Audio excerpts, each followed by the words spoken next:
Došao mi je pod ruke još jedan tresač berač maslina marke Zanon, model Falcon. I za razliku od onih drugih, ovo ima malo širu, nazovimo je metlu na vrhu. 3-8 vrhova.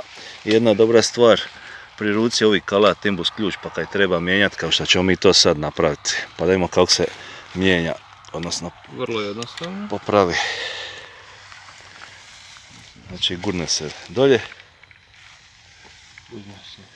Imbus ćemo izvaditi ovdje gori.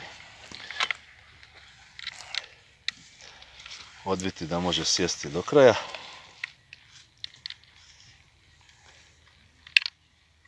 Napiti ga malo niže i stegniti.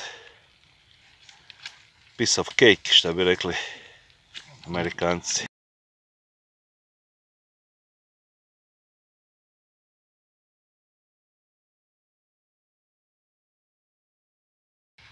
Ajmo vidjeti kako izgleda rad sa njim, prvo vratiti nazad imbus.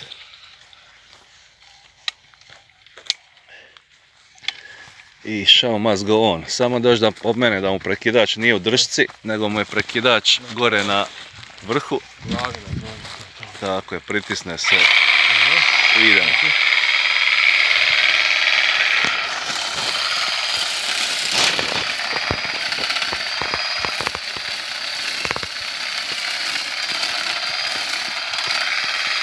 Izvučemo malo glavu.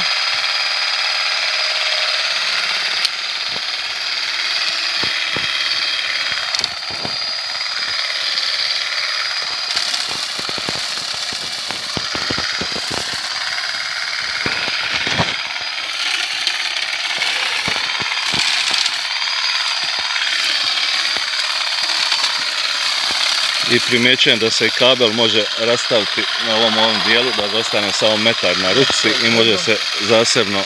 To je zgodno prilikom poljudbe s jednog mjesta na drugo. Tako je, kod transporta.